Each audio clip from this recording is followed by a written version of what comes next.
Hi everyone, it's Linda Michelle, and it's Saturday evening, and this is our second movie review for today. And it is a movie that just came out, and it's called Someone Like You, and it's based on a book, and I think the book was written by Karen Kingsbury. And she decided to develop her own production company and produce this film, basically low budget, no Hollywood, right? No money coming in for them. And it was, I don't know, what kind of movie would you call it? It's very much a Hallmark type movie. Yeah, it is. It had me in tears at the end. Very predictable. But I really enjoyed the story. It wasn't. You kind of knew where it was going. You kind of knew how it was going to turn out. But it's a story of a girl, a 25, 28-year-old girl, I think she was 28, who was killed by crossing the street by a car. And her family was left to mourn her, and this boy that she was her very best friend who loved her, were left to mourn her. And they found out, the boyfriend found out early in the movie, right after she died, that she had been the result of an embryo that the parents had created, prior to her being born, because they couldn't get pregnant.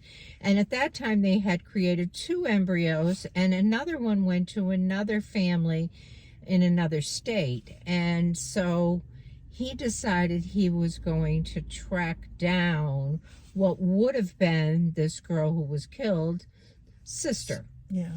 And he did track her down, and then the story evolved from there. Yeah, that's pretty much where it took off. And neither girl, the one who died or the one who they found, knew that this had happened. The parents had signed a contract, so nobody knew that they had a sibling out there somewhere in the universe. And it was heartwarming. It was a well told story. And there's very much a Christian undertone to it, you know. So it definitely comes from that kind of an aspect of a movie. But I enjoyed it. I really did. I mean, I don't think it's a must-see. I think it's a glorified Hallmark movie.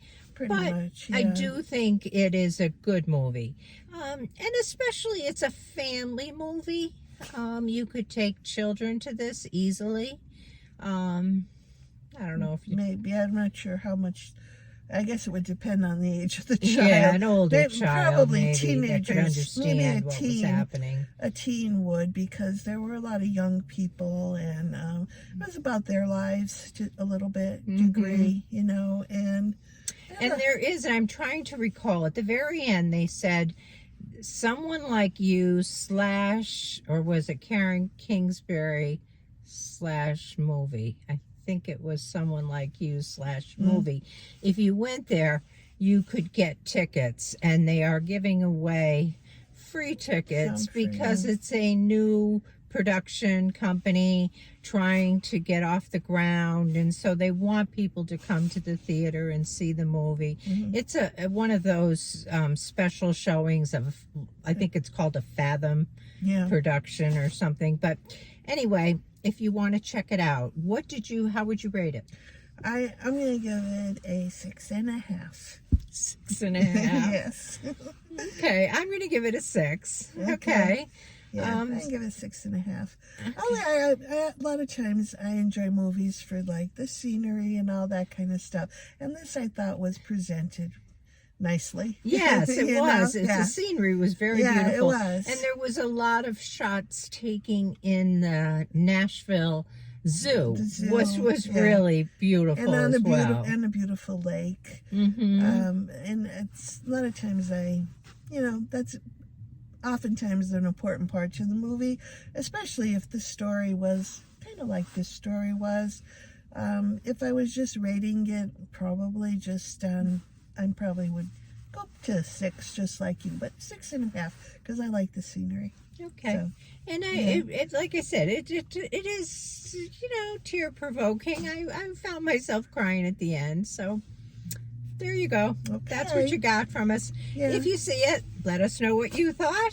That would be good. And tomorrow we are going to see Gone with the Wind again in the theater. I forget. 4-hour movie. Was it like their 85th anniversary? I don't know. It's something like something ancient like that. anniversary. But guess this, it's 4 hours long. Yeah, it is. So we almost have to rest up for that one. So we stay awake. Michelle's already talking about buying popcorn. I know. I don't usually, but for 4 hours, that sounds good. So we'll see. We'll see tomorrow. So we'll catch you in the next one. You have a great week. Bye-bye. Bye.